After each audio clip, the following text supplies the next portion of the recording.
My name is Fatima Hassan. I'm 43 years old, and I'm a former Muslim woman. On March the 15th, 2019, I died in a car accident. My heart stopped beating for 24 minutes. The doctor said I shouldn't have survived, that my brain should have been destroyed from oxygen deprivation. But what I experienced during those 24 minutes changed everything I believed about God, about truth, about eternity, about where we go when we die. I grew up in a deeply devout Muslim household. My father was an imam at our local mosque, and my mother taught Quran to the neighborhood children every afternoon in our living room. My earliest memories are filled with the sound of the adhan, the call to prayer, echoing through our home 5 times a day. I started wearing the hijab when I was 12 years old, and I wore it with genuine pride. Being Muslim wasn't just my religion, it was my identity, my culture, my entire world. By the time I reached my 40s, I had become even more committed to Islam than I was in my youth. I never missed Fajr prayer, even on the coldest winter mornings when darkness still covered the sky. I had memorized 15 juz of the Quran, spending years reciting and studying the Arabic words until they were etched into my memory. I fasted during Ramadan with sincere devotion, and I also observed additional voluntary fasts on Mondays and Thursdays. I led women's Islamic study circles in my community, teaching younger women about faith and righteousness. I even wore the full niqab, covering everything except my eyes when I went outside. People in my community respected me. I was known as a woman of deep faith, a woman of righteousness, someone who took Islam seriously. But beneath all that devotion, I carried a weight that I could never fully shake. I kept a constant internal ledger in my mind, always counting my good deeds against my bad deeds. My night prayers then were filled with fear and anxiety. I would lie awake asking myself the same question over and over again. Was I doing enough? Would Allah accept me? I thought constantly about Judgment Day, about the scales that would weigh my deeds, about the bridge over hell that I would have to cross. The terror of that day haunted me. I had questions that I never voiced to anyone. How could I ever be truly sure that Allah would accept me into paradise? No matter how much I prayed, no matter how many good works I performed, I never felt certain. I never felt peace. There was always this deep exhaustion inside me that I couldn't admit to anyone. I was so tired. I was tired of trying to earn my place in paradise. I was tired of the constant striving, the constant fear that it might not be enough. Sometimes during my night prayers, questions would surface in my heart, doubts about certain teachings that troubled me deep inside. But I always pushed those thoughts away immediately.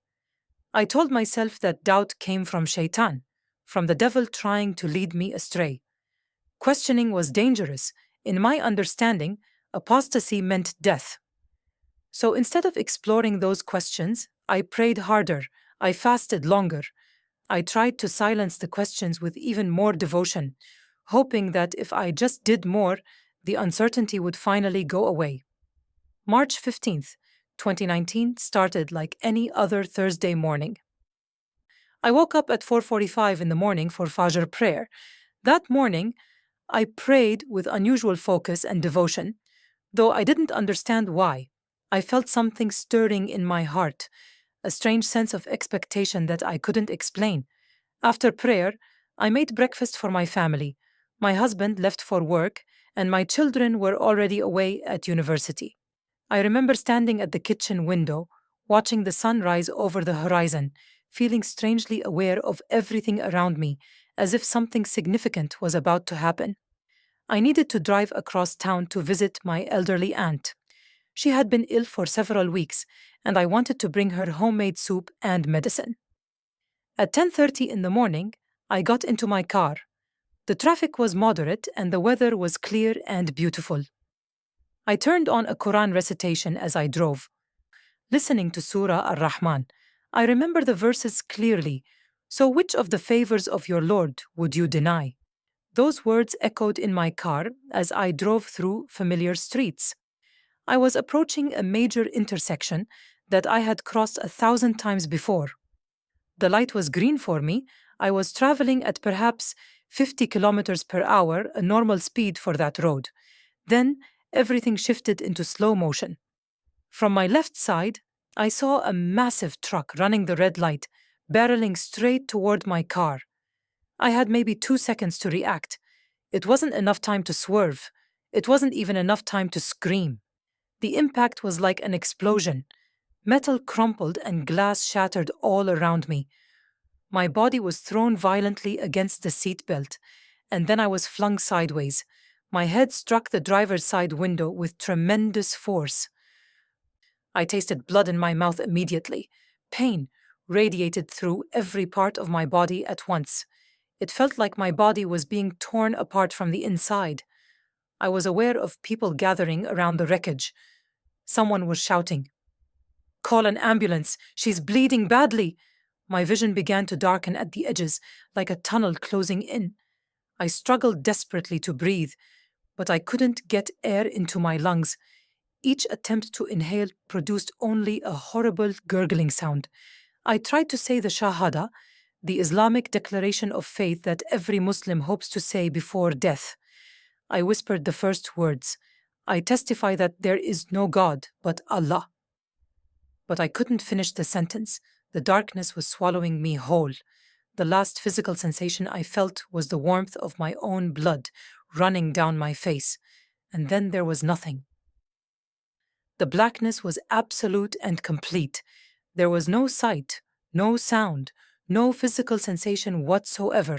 Everything that defined physical existence had vanished entirely. But somehow, I was still there. I was still me. I was still aware, still thinking, still conscious. The confusion was immediate and overwhelming. Am I dead? Is this what death is? I had no sense of my body, no sense of space or time. It could have been seconds, or it could have been centuries. I had no way of knowing. Terror began rising inside me. Is this it? Is this all there is? Just endless darkness and isolation for eternity? But then something shifted. I felt movement. Though I had no body to move, it was as if invisible hands were lifting me upward, pulling me gently but firmly. The absolute blackness began giving way to gray and then to a dim light. My awareness was returning, but it was different now, sharper, clearer, more vivid than anything I had ever experienced in my physical life. It's difficult to explain, but my earthly consciousness had always been like looking through dirty glass. This new awareness was like seeing through crystal for the first time. Suddenly, I found myself floating above the accident scene. I could see everything with perfect clarity. My car was crushed and smoking below me. I saw my own body still trapped inside the wreckage, covered in blood. That's me down there. I'm looking at my own body. The realization should have terrified me, but instead I felt only calm observation. I watched as paramedics arrived at the scene, moving frantically around the destroyed vehicle. I saw them pull my broken body from the twisted metal. One of the paramedics pressed his fingers against my neck and shouted to his partner, "No pulse! Starting CPR!" I watched them load my lifeless body into the ambulance, performing chest compressions as they worked. I thought about following the ambulance to see what would happen next, but something else was calling me. I became aware of a presence above and beyond the earthly scene. It was like hearing your mother's voice calling you home when you're a child playing outside. The pull was gentle but completely irresistible. I began moving upward, away from the accident scene, away from my body, away from the earth itself. The ground grew smaller and smaller beneath me. I was moving faster and faster, ascending at a speed that should have been terrifying. But there was no fear, only an overwhelming sense that I was going exactly where I was supposed to go. The space around me began forming into something like a tunnel. It wasn't dark the way earthly tunnels are dark. Instead, it was luminescent, pulsing with subtle light that seemed alive. The walls weren't solid. They appeared to be made of some kind of living energy that moved and flowed. I saw colors that don't exist on Earth. How do you describe colors that have never been seen by human eyes? There are no words in any earthly language for what I was seeing. I was moving through this tunnel at incredible speed, or perhaps the tunnel was moving around me. I couldn't tell which. As I traveled, thoughts of my family arose in my consciousness. My husband, my children. A wave of sadness passed through me. I should be worried about them. I should want to go back. But the love that was pulling me forward was so much stronger than any earthly attachment. Everything that had seemed so important on earth was falling away, like old clothing being removed. My identity as a Muslim woman began fading. My identity as a mother, as a wife, as a daughter, all of it was peeling away layer by layer. Everything I thought defined who I was simply dissolved. What remained was just the essence, a soul, aware and alive, and moving towards something infinitely greater. I became aware that I wasn't alone in this tunnel. I sensed other lights around me, other travelers on their own journeys. Some were moving forward toward the light ahead. Others seemed confused, moving sideways or hesitating. There was no direct communication between us, but I was aware of their presence. We were all on journeys, but not all of us were going to the same destination. At the end of the tunnel, I could see a brilliant light.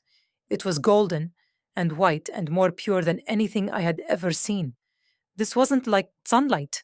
This light had personality. It radiated something tangible that I could feel even from a distance.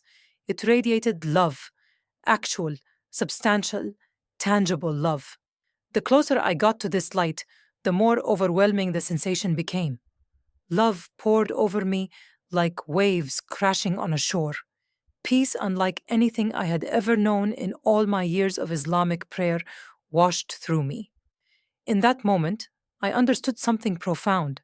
I had never truly known peace before. Not once in 43 years of devoted religious practice had I experienced anything even close to this. I reached the end of the tunnel and paused at the threshold. One final moment of hesitation gripped me. My Muslim conditioning surfaced in my consciousness. What if this isn't Allah? What if this is some kind of test or deception? But the love emanating from that light was so pure, so complete, so utterly good that it drowned out every fear. No evil thing could produce this feeling. I knew it in the deepest part of my soul. I stepped through the threshold into the light. I was completely immersed, completely surrounded, completely embraced. And in that moment, I knew I was home. Finally, truly home. The love that enveloped me was unlike anything that exists in earthly experience. This wasn't emotional love or sentimental affection. This was substantial, this was weighty, this was real in a way that made everything on earth seem like a pale shadow. If love had physical mass, I was standing in an infinite ocean of it. Every part of my being, every aspect of my consciousness vibrated with this love. For the first time in my entire life, I wasn't trying to earn anything.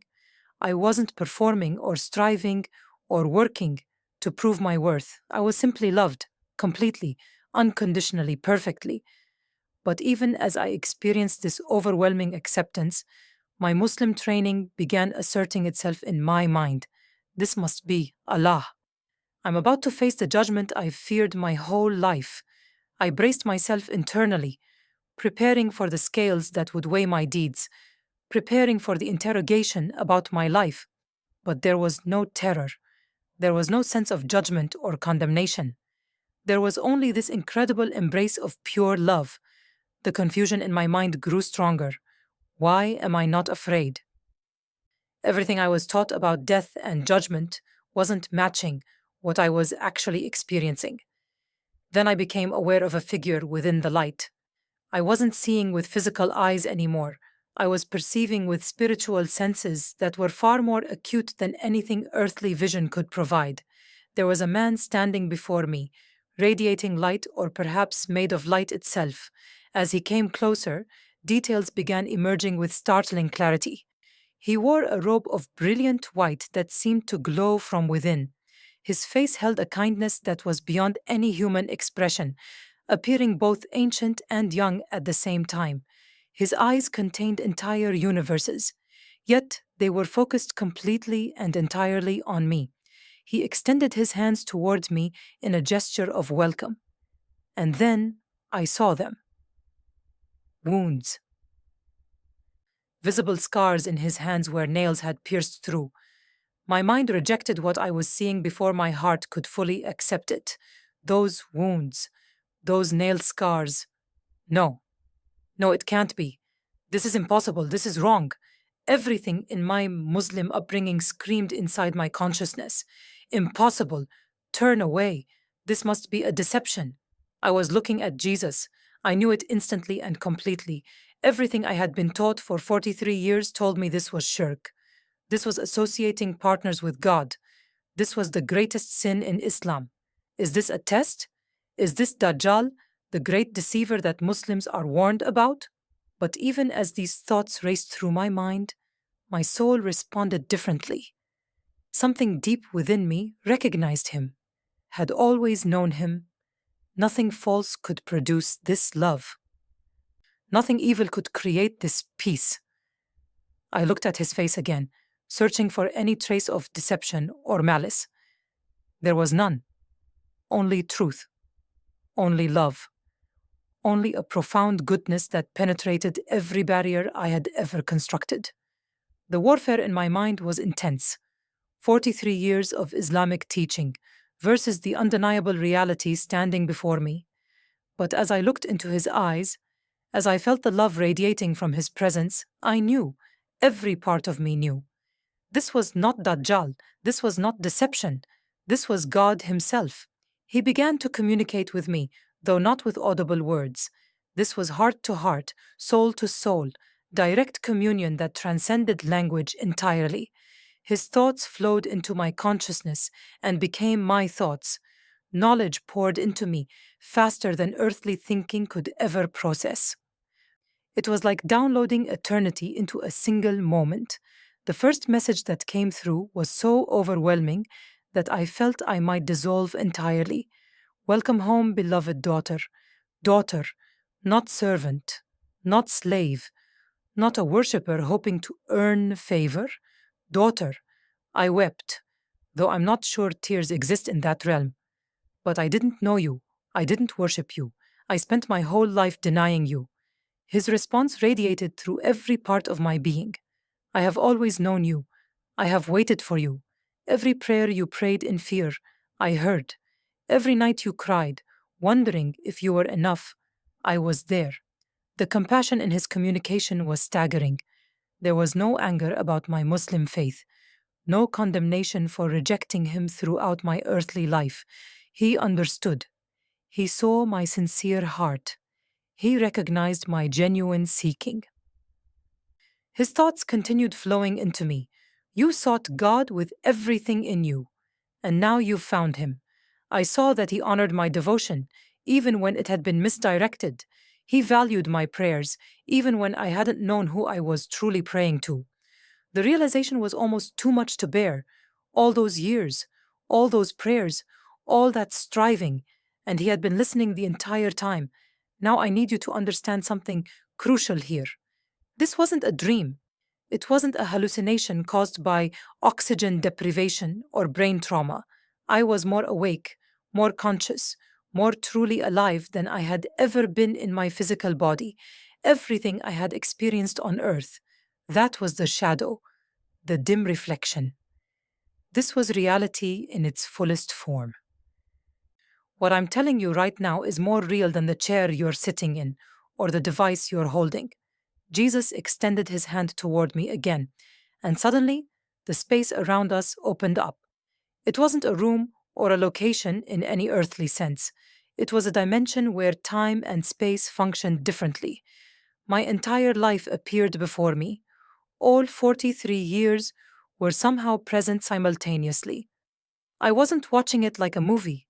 I was experiencing it again, living inside every moment, feeling everything I had felt, seeing everything I had seen, but now with perfect clarity and understanding. And Jesus was there beside me, present in every memory, showing me things I had never noticed before. I saw myself as a 5-year-old child, sitting cross legged on the floor during my first Quran lesson. I watched this small version of myself, so eager to please, so desperate to understand. I felt again the confusion I had experienced as a child, struggling with Arabic words whose meaning I didn't comprehend. Jesus was beside me in that memory, and his presence communicated clearly. I was there. I saw this precious child seeking me. Tears flooded through me as I understood. He had been present in my forgotten past, watching over me even then. The memories continued flowing. I was 8 years old on a playground. A non Muslim girl asked me why I couldn't play with everyone during Ramadan. I heard my own childish voice explaining, I have to make Allah happy. The girl's innocent question echoed across time. Isn't he already happy with you? I remembered my confusion at her words, how they had unsettled something deep inside me. Jesus revealed the truth to me now. She spoke truth without knowing it. That simple question from a child had been his voice trying to reach me. I was 12 years old, receiving my first hijab in a ceremony with my family. I felt again the mixture of pride and fear, the sense of becoming grown up, but also of being hidden away from the world. Jesus showed me something I had never understood before. I saw beneath the veil. I always saw your heart. The realization struck me deeply. All those years of covering myself, and he had seen me completely the entire time. The review moved into my teenage years. I was 15, whispering questions to my bedroom ceiling during night prayers. How can I ever be sure I'm good enough? I remembered the fear I felt even voicing that doubt, terrified that someone might hear and judge me for questioning. Jesus showed me his perspective of that moment. I heard that prayer, and my heart broke for you. You were asking the right question, only you were asking the wrong person for the answer. The weight of those words settled over me. I had been seeking assurance in a system that could never provide it. I saw myself at 17, experiencing my first love. There was a young man I couldn't marry because he wasn't Muslim. I watched the grief of that forced separation, the tears I cried in secret. Jesus revealed his presence in that pain. I gave you the capacity to love. That was me in you, even then. Every good thing I had ever felt, every moment of genuine love, had been a reflection of him. My wedding day appeared before me. I was 21 years old in an arranged marriage. I saw myself crying alone in the bathroom, whispering to my own reflection, is this all there is? Jesus had been present in that moment of loneliness and longing. I was in your longing. You were longing for me. The truth of it overwhelmed me. Every deep desire for something more, every sense that life should be fuller and richer, had been my soul reaching for him without knowing his name. I watched myself give birth to my first child at 23. The overwhelming love I felt holding my newborn daughter flooded through me again. I had wondered then where such powerful love could possibly come from. Jesus revealed the answer. That love was a drop from my ocean. A mother's love is a reflection of my love for you. Understanding washed over me in waves. Every good thing in my life, every moment of beauty and love and joy, had been pointing toward him all along. The review showed me decades of raising my children, teaching them Islam with sincere devotion, praying over them while they slept. Jesus showed me something that shattered my understanding. Every time you prayed for their protection, you were praying to me, and I answered. Even when you called me by another name, I knew who you meant. I knew your heart. The implications were staggering. My prayers had been reaching him all along. Then came the most difficult part of the review. I watched myself pray Salah thousands upon thousands of times over the years. I saw my sincerity, my devotion, my tears. Jesus communicated his perspective. I received every one of these prayers. Shock rippled through me, but I was facing Mecca, not you. His response was gentle but clear. Your heart was facing toward truth. I am truth. Every sincere prayer reaches me, but something was missing from your prayers. I saw it now with painful clarity. The fear, the uncertainty, the constant working and striving. I never rested. I never felt peace, because I never understood that the work was already finished. I watched decades of religious performance, extra prayers and fasts and charitable acts, the internal scorecard always running in my mind. Jesus showed me his perspective with profound tenderness. Look at you. Look at how hard you tried. His tone held no mockery, only grief. My daughter, if you could earn heaven, what need would there be for me? The moment of understanding hit me like a physical force. I had spent 43 years trying to build a ladder to heaven, and he had already built a bridge, the cross. It had always been about the cross. Jesus confirmed my realization, always, from before the foundation of the world. Knowledge poured into me, not taught but directly revealed. I understood his death, not as defeat but as victory. The sacrifice I had dismissed as unnecessary, I now saw its absolute necessity. Sin creates a debt. Someone had to pay it. I saw the magnitude of what he had done. Infinite offense against an infinite God required infinite payment. Only God could pay that debt, so God became man. You did this for me while I was denying you? His response dissolved every defense I had left. I did it because I loved you. Before you knew me, I loved you. Look inside your own heart right now. What are you trusting in for eternity? Your good works? Your religion? Your sincerity? I'm telling you what he told me. None of it is enough. Only he is enough. Jesus showed me specific moments throughout my life when he had directly intervened. I was 6 years old, drowning in my relative's swimming pool. I experienced it again, going under the water, my lungs burning as I struggled. Then an invisible force pushed me to the surface. Jesus revealed what I had never known. That was me.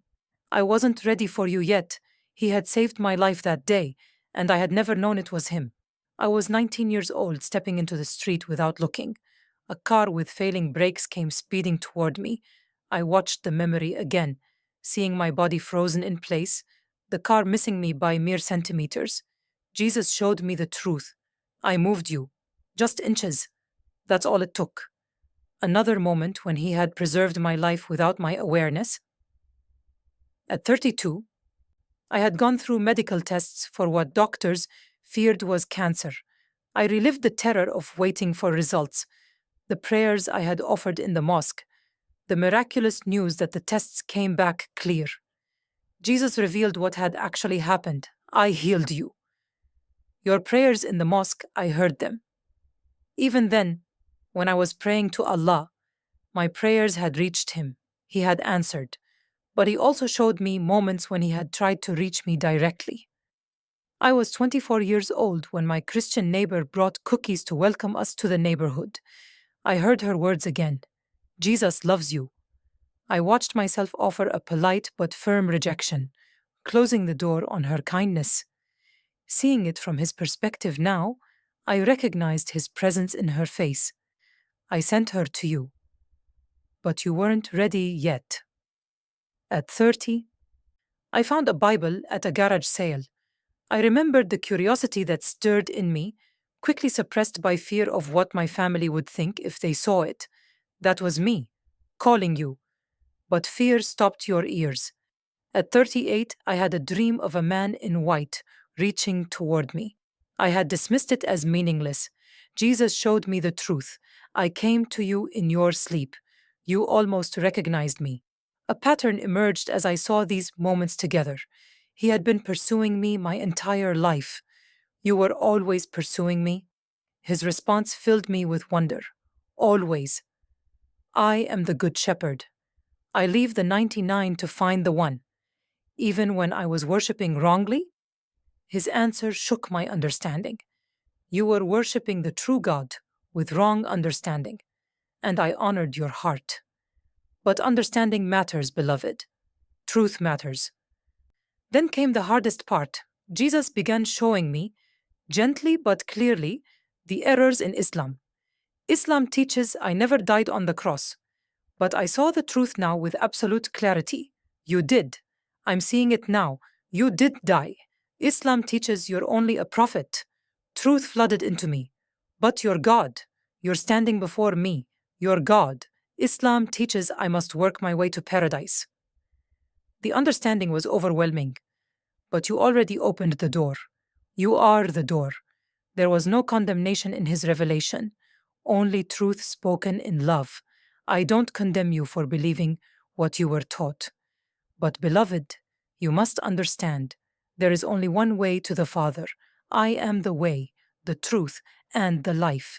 This wasn't arrogance, it was simply fact, not because other paths are lesser, but because there are no other paths. I am the bridge. I am the door. I am the payment. There is no other. He showed me the question I had always struggled with as a Muslim. But how can you be God? Allah is one. That's what I was taught. Jesus smiled with infinite patience. Watch, I'll show you. The light around us intensified, and I became aware of multiple presences that were somehow one presence: Father, Son, and Holy Spirit, distinct yet completely inseparable. Understanding bypassed my need for words. One God, three persons, perfect unity. My Muslim mind protested. This is shirk. This is associating partners with God.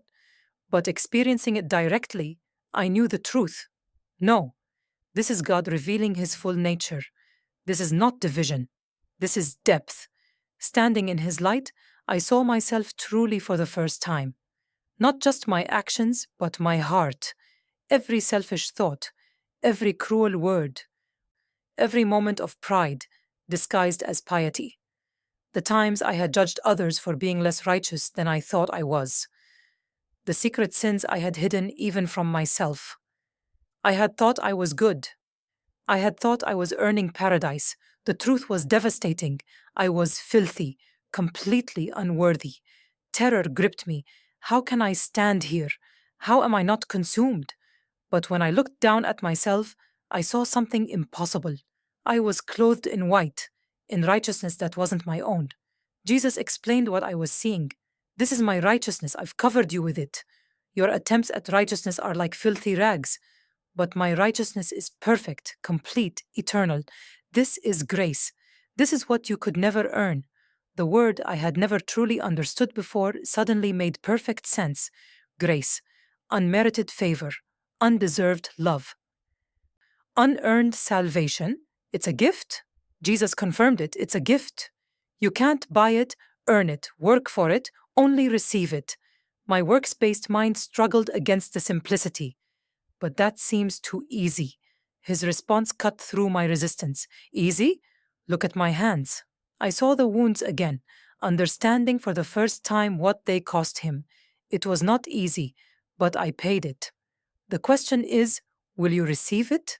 He pulled me close in an embrace that felt like coming home after a lifetime of wandering. I've loved you before the world began. I'll love you after the world ends. You are mine, forever mine. Nothing can separate you from my love. I felt absolutely secure for the first time in my existence, not based on what I do, but on what you did, not based on my performance, but on your promise. Then Jesus spoke words that filled me with both joy and dread. I'm sending you back. Shock rippled through me. Back? No. Please, no. I want to stay here with you. This place, his presence, was home in a way earth had never been. I don't want to leave you. Please don't make me leave you. But his purpose was clear. It's not your time yet. I have work for you to do. What work?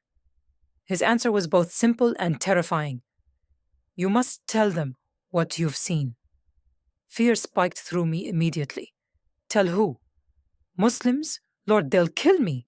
Apostasy is punishable by death in Islam. He knew the cost he was asking me to pay. I know. I'm asking you to die to everything you've known. Again. But this death will lead to life. Your life now will be my life through you. He gave me a specific message to carry back. Tell Muslims that I love them. Tell them that their sincerity matters, but sincerity in error is still error. Tell them that they don't have to earn their way to paradise. I've already paid the entrance fee. Tell them about grace. They've never heard about grace. Tell them I died for them. I rose for them. I'm calling them to me. His promise sustained me even as the weight of the mission pressed down. You won't go alone. My spirit will be with you. When they reject you, remember they rejected me first. When you're afraid, remember I've overcome the world. When you feel alone, remember I am with you always, even to the end of the age. He pulled me close one final time. I never wanted this moment to end. I've loved you before the world began. I'll love you after the world ends. You are mine, forever mine. Nothing can separate you from my love.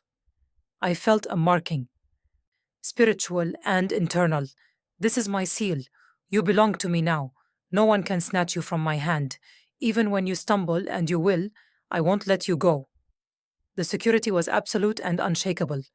I'm asking you now, as someone who's been there, as someone who's seen him face to face, what are you waiting for? You don't have to die to meet him. You can call out to him right now. Ask him to reveal himself to you. He will. He showed himself to me, a Muslim woman who had denied him for 43 years. How much more will he show himself to you if you ask with a sincere heart? The pulling away began.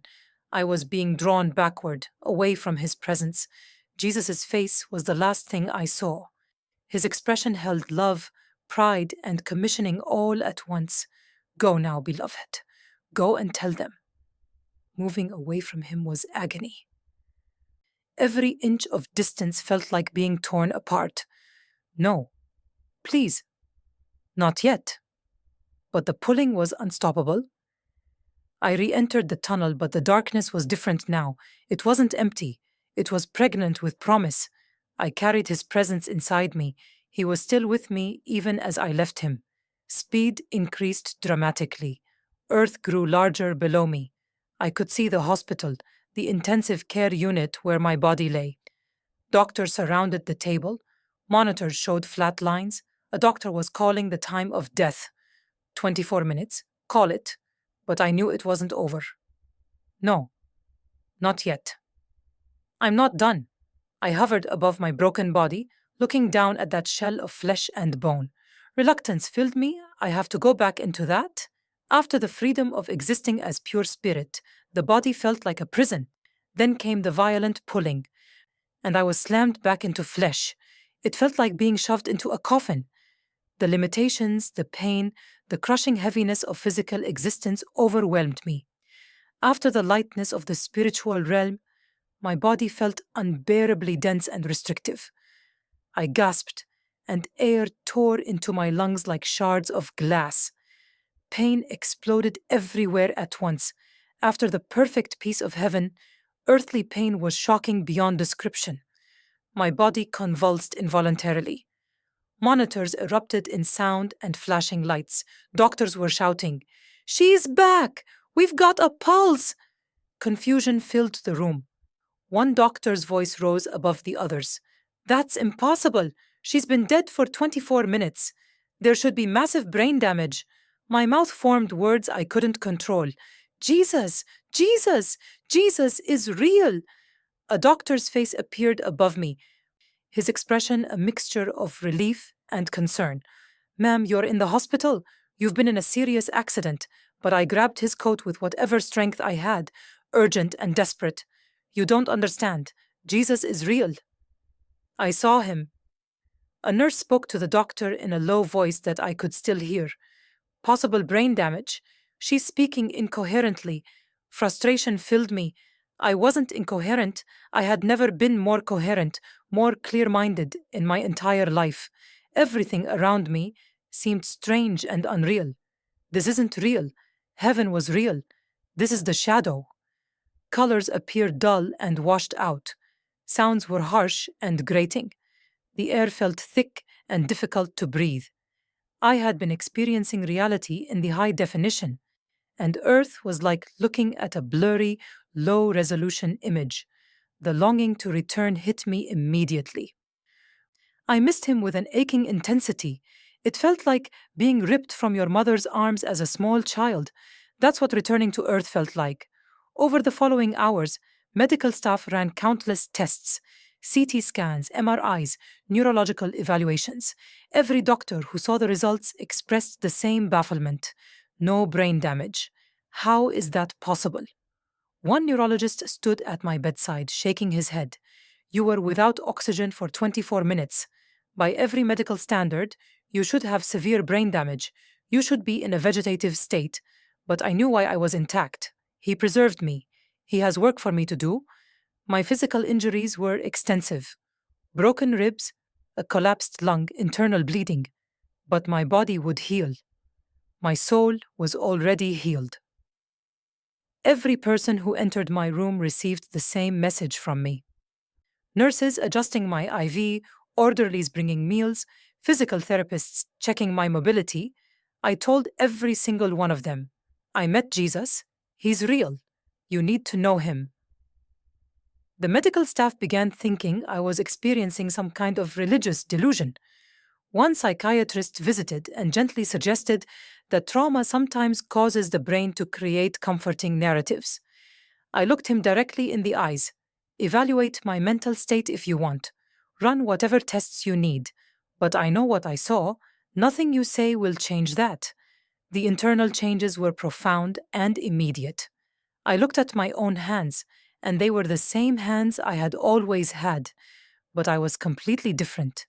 Everything had changed, yet nothing external had changed yet. I was still wearing a hospital gown, still in a hospital bed. But spiritually, I was clothed in his righteousness. My prayer beads sat on the bedside table where a nurse had placed them after retrieving my personal belongings from the accident scene. I had prayed those beads 10,000 times over the years. Now they were just objects, empty, meaningless. That first night alone in the ICU, I attempted to pray. I didn't know how Christians prayed. I had only ever known the formal Islamic prayers with their specific movements and Arabic phrases. I tried to get out of bed to prostrate myself in the Muslim fashion, but my body was too damaged to move that way. Then I remembered what I had learned. I don't have to perform anymore. I can just talk to him. So I did. Jesus, Jesus, I don't know how to do this, but I'm yours. Teach me. His presence was immediate and warm, just as he had promised. He was there. He had never left. He would never leave. On the second day, my husband arrived at the hospital. His face was gray with exhaustion and worry. He rushed to my bedside and carefully embraced me, mindful of my injuries. Thank God you're alive. I thought I'd lost you. The whole mosque has been praying for your recovery. My heart broke as I realized what I had to tell him. I knew our life together was about to end. The conversation began gently enough. He asked what had happened during those 24 minutes. Did you see anything? The prophet? The angels? This was the moment of truth. I looked into the eyes of the man I had been married to for 22 years. I saw Jesus. His face froze. What did you say? I couldn't turn back now. I met Jesus. He's real. He's God. I can't deny what I saw. My husband stood up abruptly, his expression shifting from concern to anger. You're confused. The trauma has affected your thinking. But I pressed on. I'm not confused. I've never been more certain of anything in my life. His response came in waves of increasing intensity. How can you say this? You're Muslim. We've been married for 22 years. We raised our children in Islam together. This is brain damage, just like the doctors warned about. Tears streamed down my face. My brain is fine. My soul has been healed. That's what's different. He refused to listen further. I won't hear this apostasy. You need to repent immediately. Say the Shahada, renounce this confusion, but I couldn't. I won't. I know what I saw. I know who I met. He walked out of the room, his final words cutting through me. I'll come back when you're thinking clearly. I knew he might never come back at all. Later that day, my children arrived. My daughter was 20 years old, my son 18. My daughter rushed to embrace me carefully. Mama, we were terrified. Thank Allah you're alive. I took both their hands and looked into their faces. I need to tell you something, and you need to really listen to me. I explained everything: the accident, the death, the encounter with Jesus, the transformation of my faith. My son's face hardened as I spoke. This is insane, Mom. You almost died. Your brain isn't working right. My daughter was gentler but equally firm. Mama, maybe you should talk to the Imam. He could help you understand what really happened. I looked at both of them with desperate love. I don't need the Imam. I met truth himself. I could see the chasm forming between us, even as we sat together in that hospital room. These people I loved more than my own life, I was losing them. But I couldn't unsee what I had seen.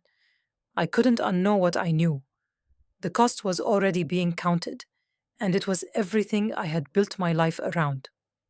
The Imam came to visit on the third day. My husband had called him, hoping he could talk sense into me. He approached with kindness, but firmness. Sister, sometimes Shaitan attacks us when we are weak and vulnerable. What you experienced was a deception designed to lead you astray. Jesus is a prophet, nothing more. I met his gaze steadily. I saw his wounds. I saw him glorified. He is God. The Imam's expression shifted to deep concern. This is shirk. This is the worst sin. You must repent immediately. We engaged in a long theological discussion, but I didn't yet have the biblical knowledge to articulate everything I understood. All I had was my experience. He left disappointed and troubled. I'll pray that Allah guides you back to the truth. My mother arrived from her home in another city on the fourth day. When she heard what I was saying, her face crumpled in grief and rage. I raised you better than this. How can you abandon Islam? Your father would turn in his grave if he knew. I reached for her hand. Mama, I haven't abandoned God. I found him. She pulled away from my touch as if I were contaminated. You found the devil. That's what you found. She refused to hear any details about what I had experienced. I don't want to hear about your hallucinations. You're either sick or you're lying, and I don't know which is worse. The pressure from the Muslim community intensified rapidly. My phone filled with text messages. Repent before it's too late. You're bringing shame on your entire family.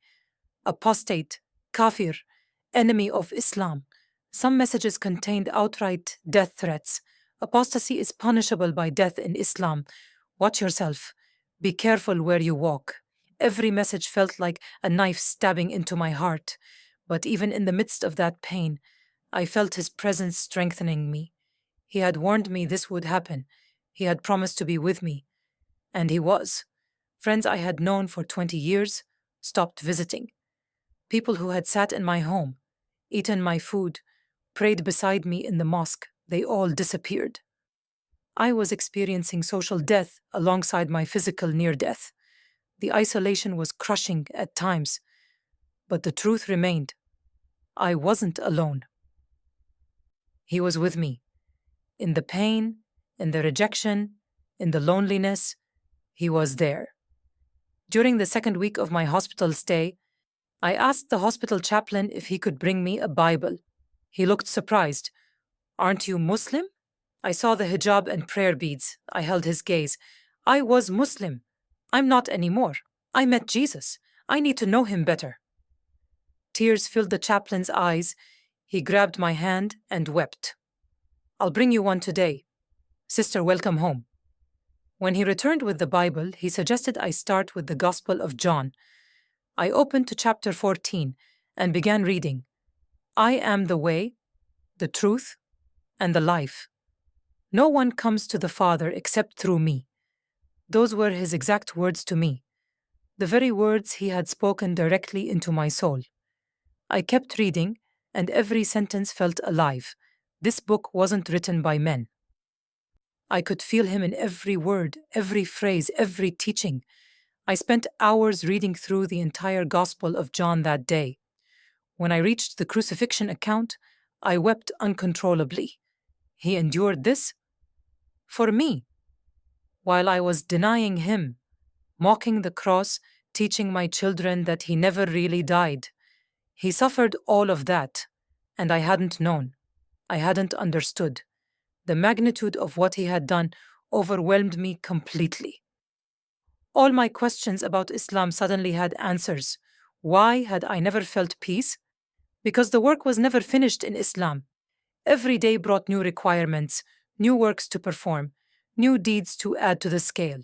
But he had finished the work. It is finished. Those were his words thundered from the cross. Why had I always felt uncertain about my salvation?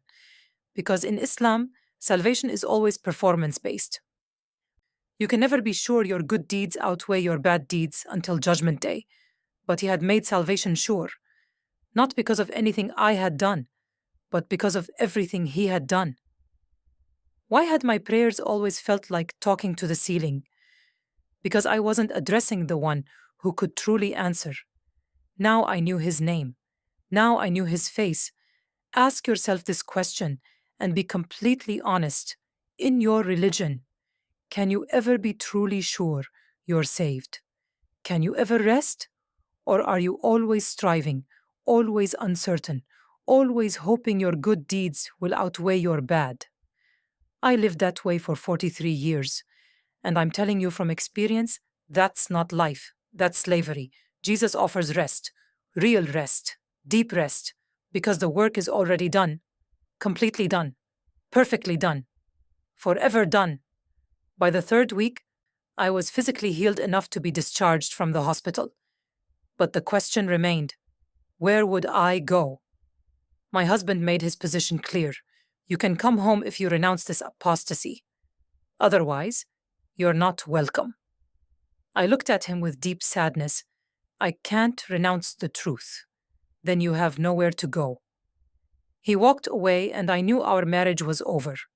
At 43 years old, I was suddenly homeless.